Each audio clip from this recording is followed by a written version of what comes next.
Hey kids, we're back. All right. We are streaming. It's a live stream. You're watching a live stream, right? Or perhaps you're watching a replay. Yeah, you're watching a replay. Because, yeah, I just started streaming, so no one's watching yet. So you must be watching a replay. What are we doing here? I'm going to put on the bench a guitar. Oh, I forgot. I need to send the link to this live stream to the outside monitor. Just a moment, please. Okay, so this way people outside can watch it. And then we'll have an audience. Yeah. Okay. Almost there. You are watching Guitar Quackery Live, the one and only live streaming guitar repair channel, as far as I know. But I just found out there is another guitar channel that's live streaming from the shop. Not repairs, a builder. I don't know how you pronounce his channel. Unkendor Guitars? I don't know. All right. I just discovered that he's streaming from his workshop, but he's not a repair shop. He's a builder. And it appears that he started streaming from the repair shop around the same time I started streaming from this shop. So, that's interesting. Yeah. Maybe I'll give him a call. We have the guitar in the case right here. Last time we saw this guitar, I put some clamps on, and I clamped this thing. There was some separation between the soundboard and the lower bout of the guitar. And I'll show you. And this was inside the guitar at that time. I made this jig, was inside. I took it out. That was a few days ago. I wasn't streaming the unclamping. That was pretty quick. And here you can't feel that there's no step. It feels the way it's supposed to feel. Okay. So let's say that it now officially passed the inspection. And now we are going to get busy and do a setup on this guitar. Now, a setup is a mechanical setup and cleaning. Look at this. This is quite, well, there's quite a lot of, whatchamacallit, biofilm on this guitar. And we need to clean it. We have ancient strings on the guitar now. I like to do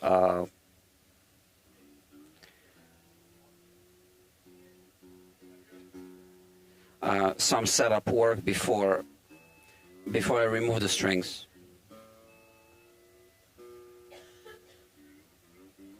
Just tuning the guitar to pitch. All right. So we want to bring it up to pitch and just take some measurements. To be honest with you, I should have done that. Because, yeah, that was a mistake.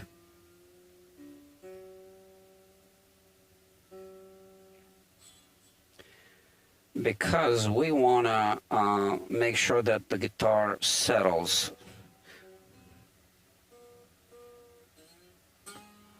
So now, let me think.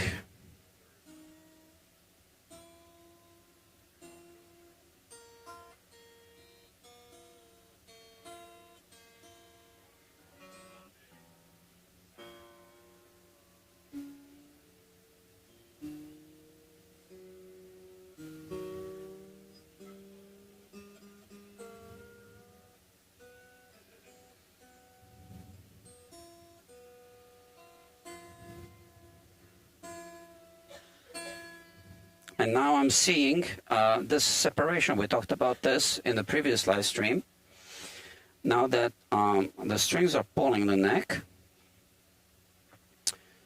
we can clearly see this step right there, which we're not going to be fixing because it's not in the budget. It's not reasonable. Here, I need to just put the guitar this way. Hold on, bear with me.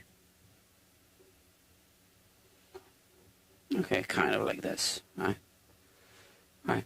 And here we can see this. Well, this is not good, right? You can see how the neck is being pulled in this direction, and we have this separation. This is the way the guitar was when the customer dropped it off. I did point this out to the customer. Obviously, he asked, how can we fix it? And the answer is, well, we can fix it. We would need to remove the neck, disassemble the guitar, basically. And that's not what we can do right now. And right here, now we can also see on this side exactly what is going on. So I kind of explained this in the previous live stream, but let me just repeat this.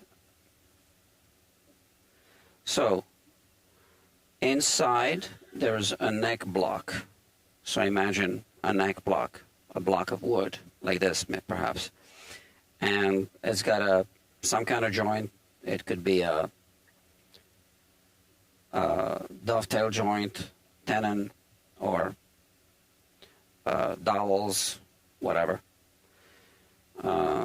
And this neck block is glued onto the two shoulders of the guitar.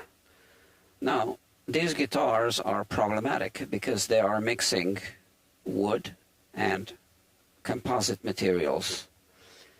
And wood glue works really well when you glue wood on wood. Whatever glue they use for these composites works really well when you glue these composites together. But which glue do you use when you glue wood to composite? I believe this is melamine. I think it's got another name. So they haven't figured this out yet, but they're making guitars and they're selling them to you. And if they haven't figured this out, I don't have the R&D budget to figure it out myself. I'm going to place this light here so that I can bring this camera here and show you the problem.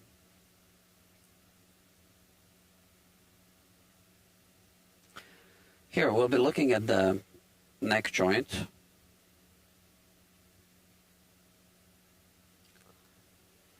Right here you can see this separation right there.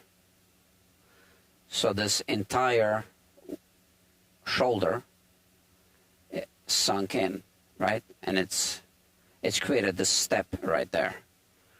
And once again, if you imagine that there's a neck block here, I can turn the slide off now. There's a neck block here, which is, let's put it this way to explain it, glued onto the shoulders. Well, now the strings are pulling in this direction, and this glue joint on this side failed, which is why on this side, right, on the other side, on this side, we see that little step that I already showed you when we looked through the microscope, which you can see right here again. So this is a problem. And there's a fracture, that's a hairline fracture that's going through the wood grain right here alongside, maybe under the fingerboard or maybe right there. I don't really know. But you can see this whole area has been crushed and dislocated. Is it repairable? Yeah, anything's repairable. It would take more to repair than to build a new guitar. And, you know, how do we bill for it? So, I'm just going to go with, you know, the rest of the service. I already kind of discussed this with the customer, and we agreed that we're going to skip this repair. Because I also don't want to do a repair that is going to fail miserably. And this neck block, by the way, is only as wide as the fingerboard itself. So it's not even extended like that. So I don't know what they're thinking. But the whole construction of this guitar is, to be honest, ridiculous. I'm going to show you. We can have a peek on the inside.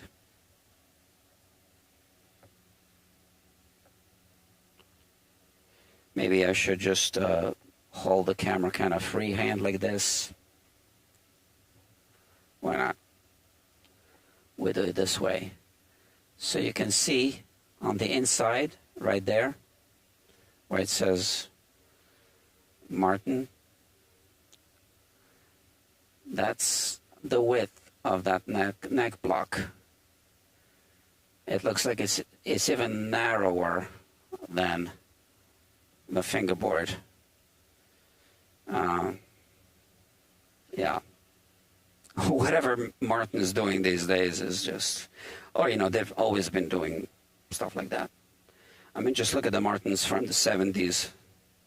The bridge is glued in the wrong place, you know, the binding's falling off, the pickguard is shrinking and pulling the fibers of the spruce apart.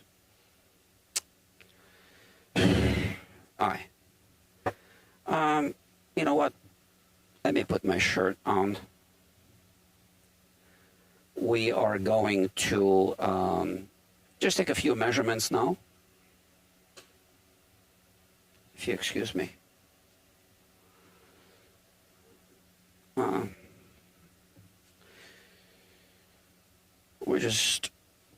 We just want to do the best job that we can under the circumstances, and yeah, there's only so much we can do.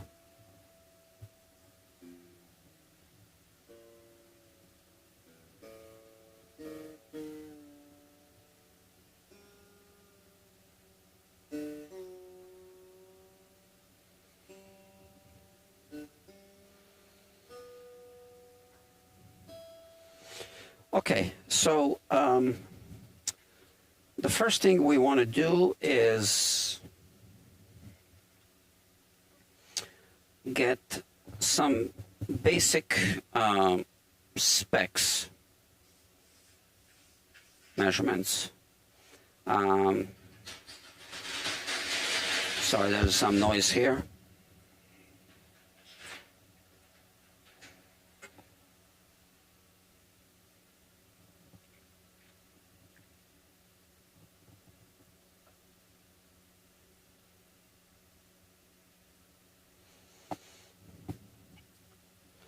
Okay, here. We're going to adjust the truss rod first. Like I said, I made a mistake of not leaving the guitar at least overnight at full string tension. But we can make slight adjustments later. Let's see what kind of relief we got here. So 11 1/1000ths on the bass side, 11 also here. So we want to do we want to tighten it a little bit Not sure if it's this long or short. Yeah, it's going to be the long one.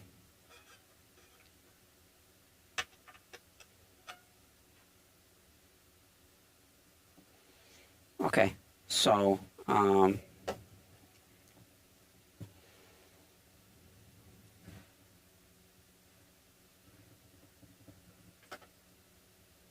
let's see. So it's kind of tight, so I'm loosening it and retightening it.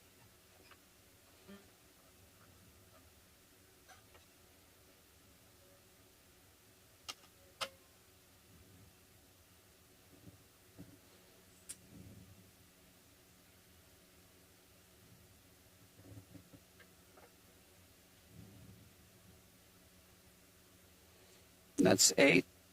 That's 6. 8 does not pass. Okay, let's see on the other side. 8 does not pass. 6 passes. Okay, so now we have, you know, more or less the proper relief. I guess I could tighten it a little more because it's a short scale. And now we want to just measure the knot. I'm kind of eyeballing it. I remember looking at this when I took the guitar, and the knot is fine.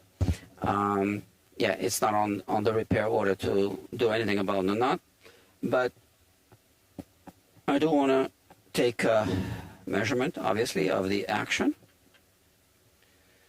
So we want the treble side to be at 80. Right now it's at 95. And the bass side at about 100, and now it's at 125. So let me write that down because I'll forget.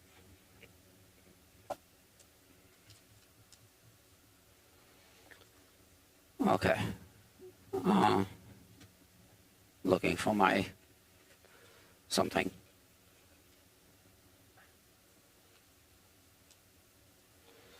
Okay, so we have the relief at both sides equal, treble and bass, 6 1/1000ths. And the action, treble, bass, treble is at 95, and this is at 125, okay? So I just wrote that down so I don't forget. And that's it. Now I can remove these strings, clean the fingerboard where I put the winder.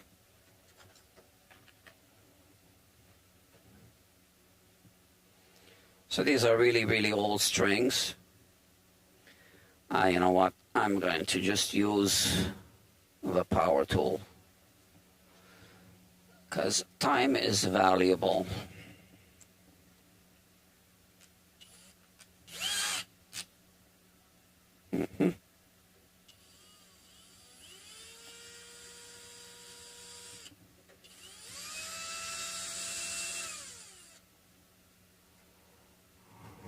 So I like to do a full turn on the tuning machines to make sure they work. So I'm not worried that it's going to damage the guitar if I just cut the strings.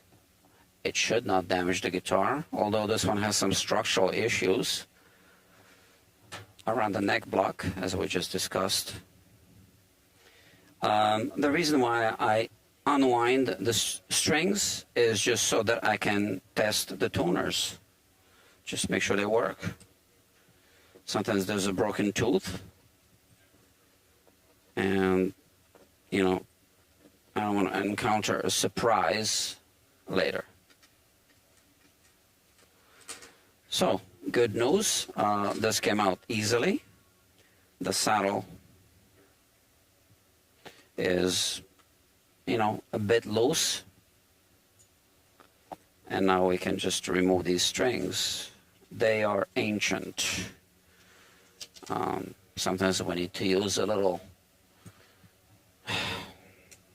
you know, whatever, pliers or something.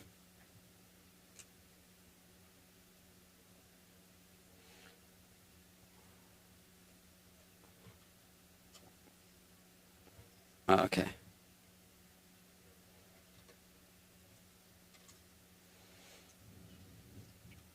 So the low E sometimes gives us a little trouble.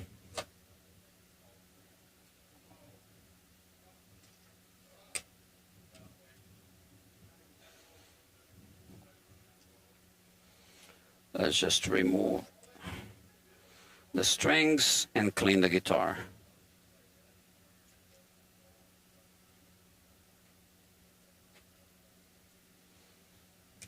So yeah, I'm gonna check out the Ankendor Guitars live stream.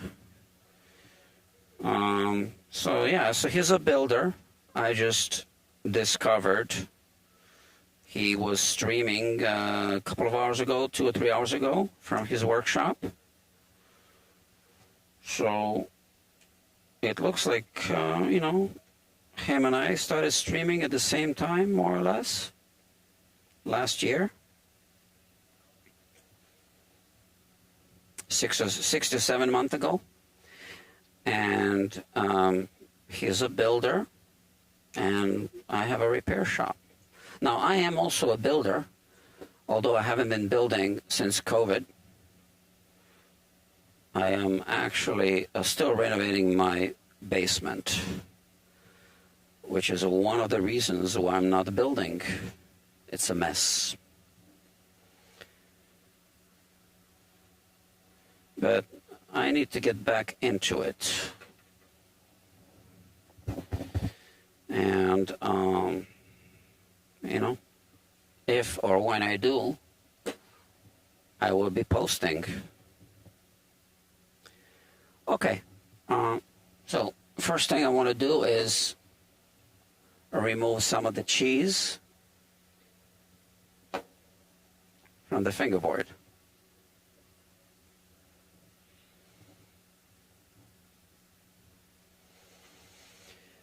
This is something that builders don't need to deal with, but repair technicians deal with this all the time.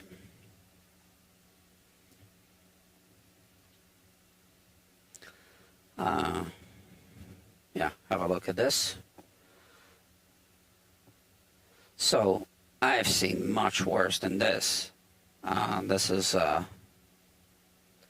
not too bad, but obviously we can't leave it like that. And I need to put tape on the nut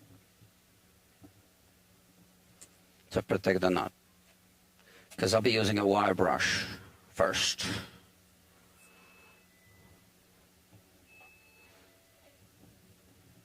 Just like that. Protect the string slots, double tape, and around here. Okay, and now off the bench, I can just go like this and just clean it. This is elevated, so I'm not going to scratch the surface, obviously. But here, so initially, you can see that this gets a bit, you know, looks worse.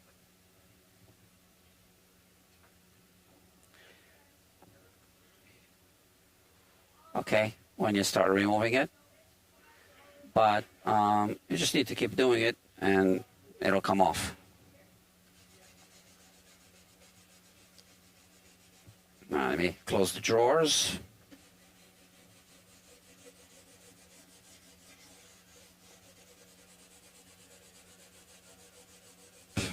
I'm not talking now.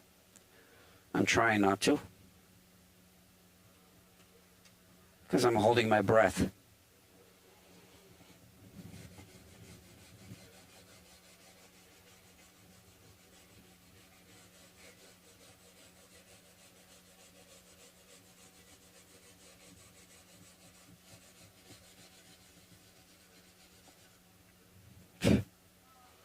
This is a material is called Rich Light. It's not ebony, right? So that's another thing. It's a good thing that they don't use ebony, but the flip side is it's an epoxy resin-based material. It's not biodegradable, so it contributes to the pollution. And I find that it's not really easy to clean, and refretting can be a nightmare. But yeah.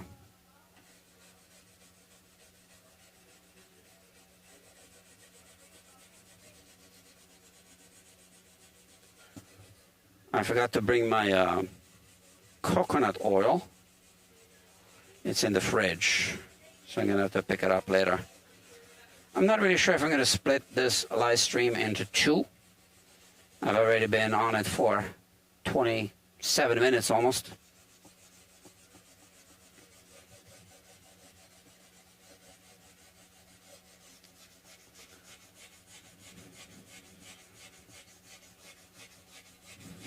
Okay. So at this point, so if you watch my live streams or my programs, you know that I don't use steel wool. But I know that at this point, a lot of shops might be using steel wool to finish it off. That's not going to happen here because I hate steel wool.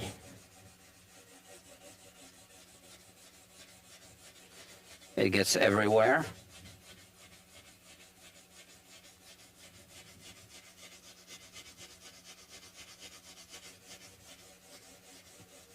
And I am trying to decide which polishing and buffing method to use today. I don't always use the same methods. Okay, so this looks decent already, but you can see that you can still see where the fingers left the impressions. That's just the nature of this material, Richlight. I've never been able to really clean it. Maybe I should use steel wool. I don't know if that would do the trick or not. Or maybe let me try to just brush it a bit longer. Although I've tried that in the past many times, and it never completely removes the finger areas.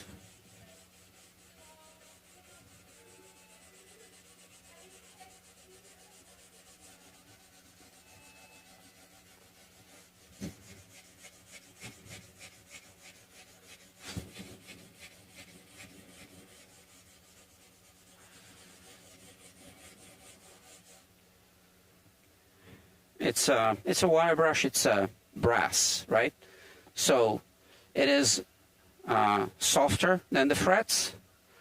Strings are harder than the frets, right? This is softer, and obviously also removes the oxides from the fret wire. At this point, it's not a bad idea to use the fret rocker and check all the frets, because we have an exposed fingerboard. So why don't we do that?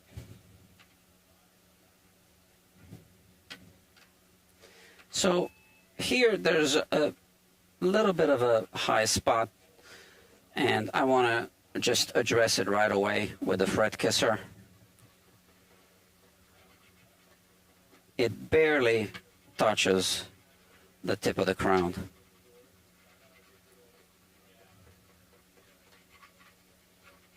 Barely.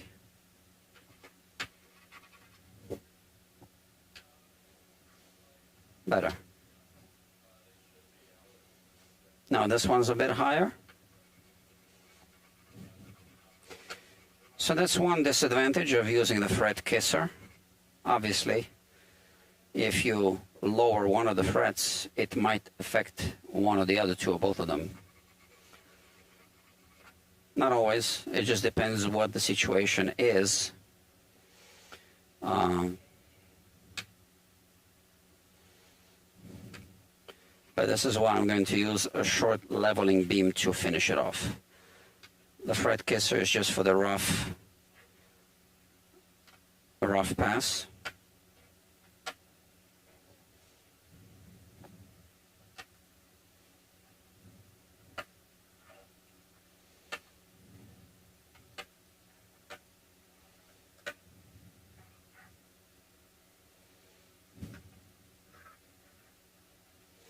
This seems to be high here.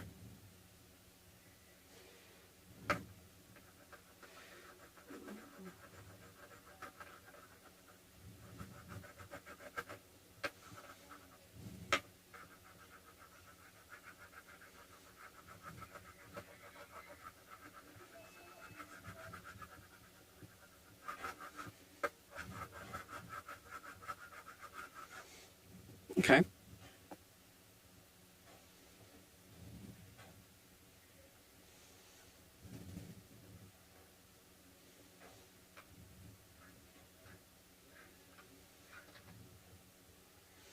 Seems to be a high fret here as well. So I know you're thinking we don't play these frets, and most people don't. But if you double this distance, this fret might affect the vibration of the string when we fret it around here, because that's where the amplitude of the vibration is going to be happening when we play here.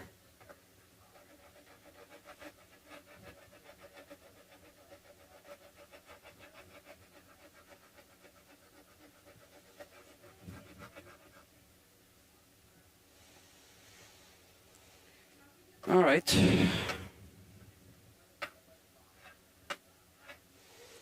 Okay, we're good with this so far, right? Now I take the short beam.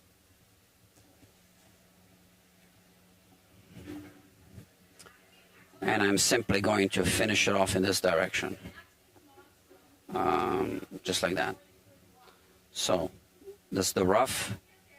I mean, they're both fine grit, but this one is a bit coarser than the other side.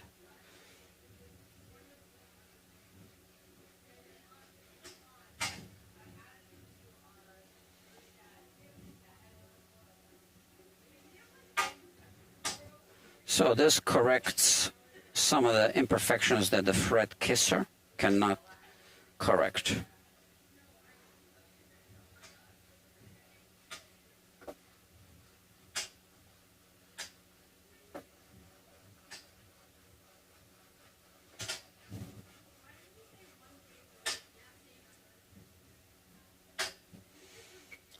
Okay, and I just want to check something. Yeah, that's good. So we have a slight back bow, which is exactly what we need. We have a back bow because we removed the strings, and I did crank up the truss rod before. So that was the coarse. This is the fine.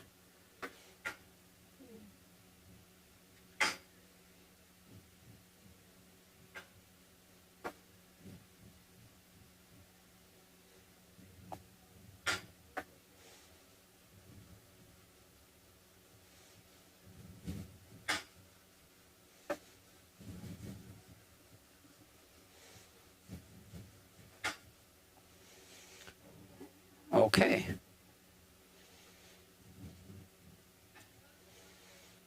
Now, like I said, I need to decide which method to use. If I wanted to go up and down with the polishing pads, which is one popular method, in this case, I would need to tape off the entire fingerboard, and I don't want to do that. So I'm going to use this method that I've been using lately, which is the Ken Parker I call it the Ken Parker method because that's where I learned it. But he might have learned it from someone else. I don't know.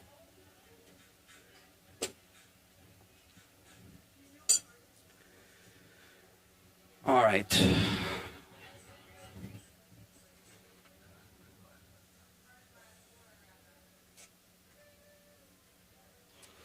So,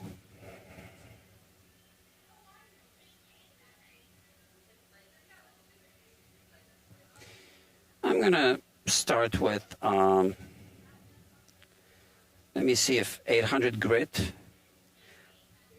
yeah, 800 grit, you know, just use my best judgment, and I am going to then have a peek through the microscope. 800 because I did do some sanding, otherwise I might want to start with 1000.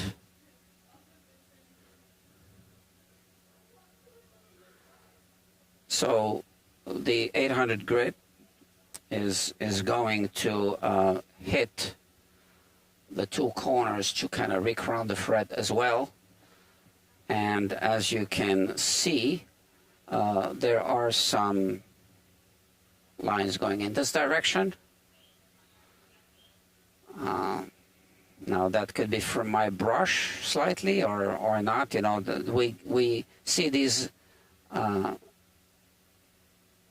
lines from the factories. I'm trying to adjust the light here. But yeah, so I basically have this tool which has this small channel, and it's going to wrap sandpaper. I'll use it to wrap some sandpaper, and that's how we'll polish. So I'll start with 800 grit. It is P800 to be precise.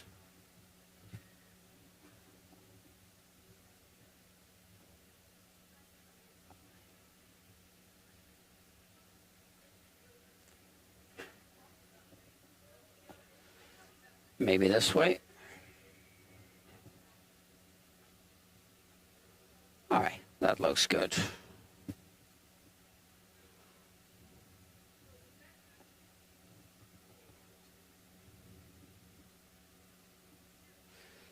I'm going to be moving this tape, obviously, so that I don't scratch the fingerboard. It's rich light. It's impossible to buff it out. And here I just missed. You see, I could have scratched the fingerboard. It just kind of slipped because I was adjusting this.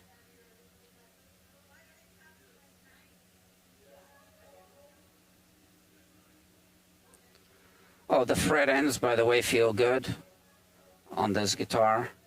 So I don't need to do anything. Yeah, so now we see that brush metal look, and it's also re-rounding the fret. It's really not hitting the top too much.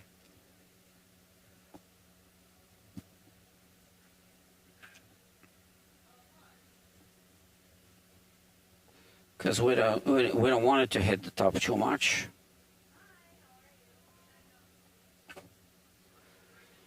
So it starts by hitting the two corners, and by the time it removes that, the sandpaper is already used up, and then it really doesn't function as 800 grit anymore.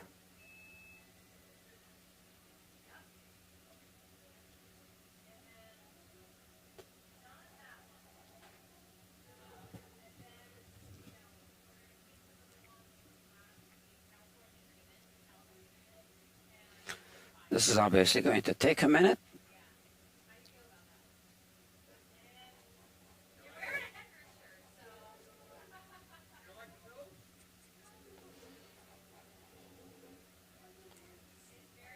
And like I said, I wrote down the specs so that before I restring the guitar, I'm going to adjust the saddle height.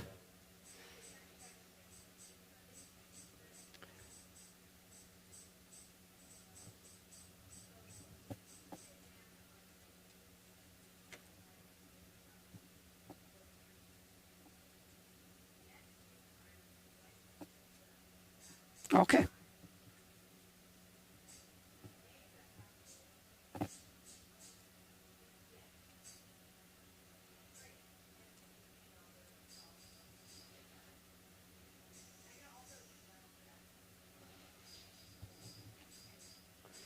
I am kind of sleepy again. Sometimes I fall asleep during these live streams when I sit. It happened a few times.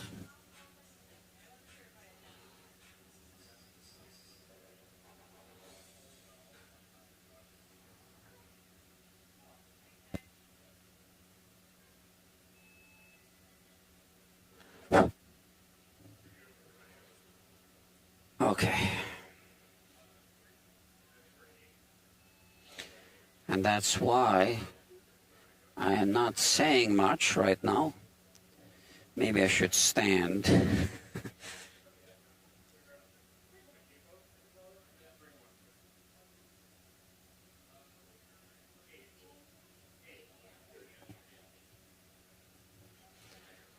Yeah, the frets are looking good. I almost knocked down my camera. Yeah, they're looking good. They have that brushed metal look now. I'm just going to continue.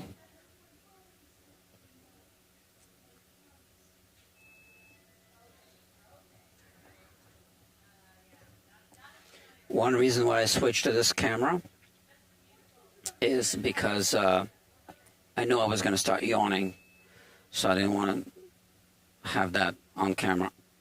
And I was just yawning when you were looking at my hands.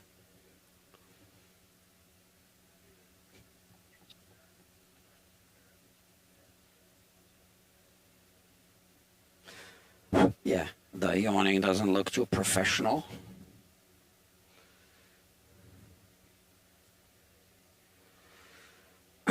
Although, technically speaking, I don't know if the YouTube is my professional platform, since it isn't paying for my living expenses.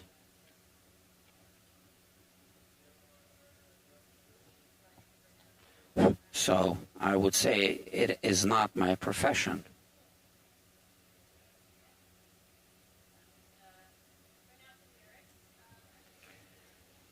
Okay, I need to yawn again, so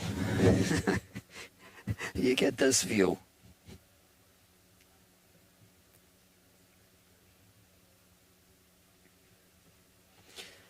I need to protect the soundboard somehow.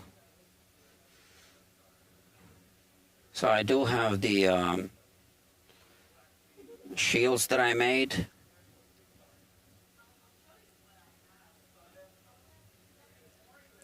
I just haven't made one for this size guitar.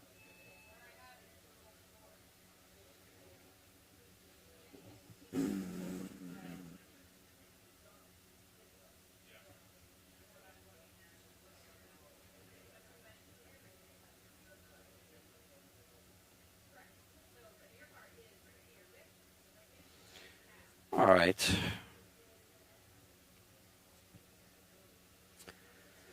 I feel that I'm going to just fall asleep.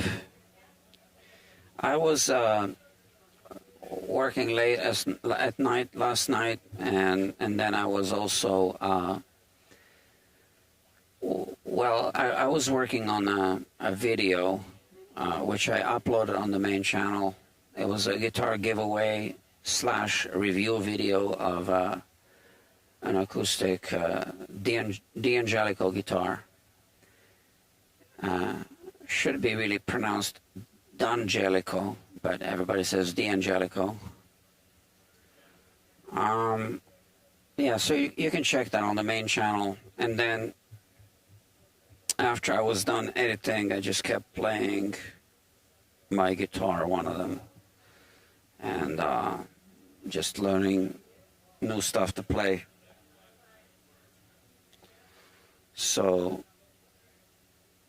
and then I had to get up early this morning. So I only had a few hours of sleep, maybe 4 hours, maybe less.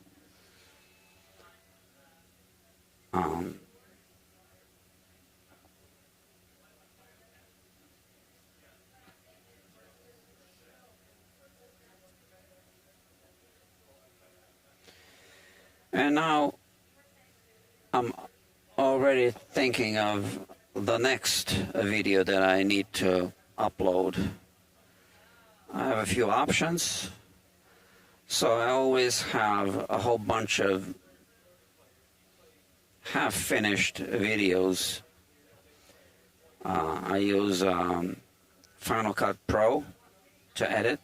Really not my favorite software, but that's what I've been using.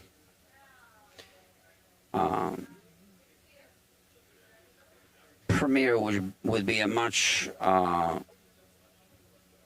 even worse, right? Premiere would be Adobe in general is just a bad choice.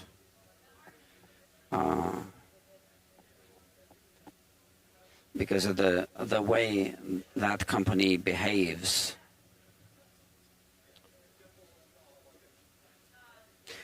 I don't like that company.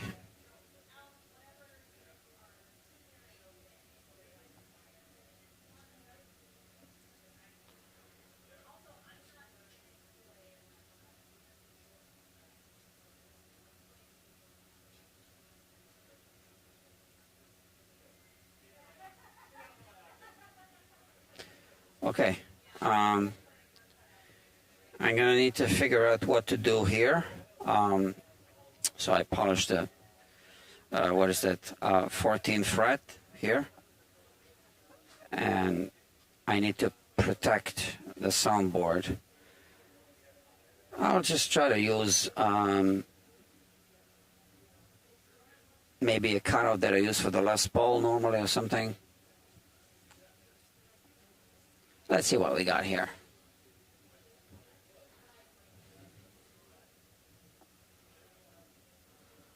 Okay. What? I got 2 PRS cutouts? Why? Okay. Let me see. Oh, maybe this one. This seems to be some kind of smaller guitar. Did I even label it? I didn't. Oh, I think that's a GS Mini. Okay, so this works. Yeah, I think it's for a GS Mini. And now it's safe to work in this area. Safer.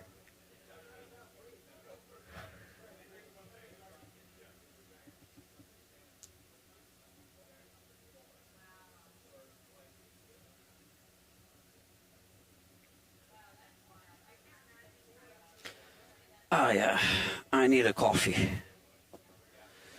Well, I need some sleep. That's what I need. But I guess a coffee would trick me into believing that I had enough sleep.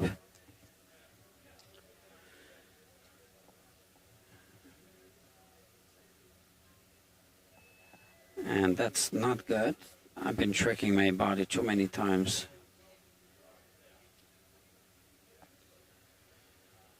Oh, friends, I can't. I need to take a break. Sorry. Yeah, I'm not gonna function properly. Sorry. So I'm gonna take a short break, and then I will continue. I need maybe half hour. I'm just gonna go into one of the studios So this is a rehearsal studio called Bob Elliott's Music Makers NY. We're in New York City. When I say we, I work with music makers. I rent the space here, so I'm not involved with the music rehearsal business, but yeah, but we work together. Okay, friends, like I said, I need to take a nap, a siesta, an afternoon siesta. It's late afternoon, early evening. Okay, and then I will see you soon. Thank you. Bye-bye.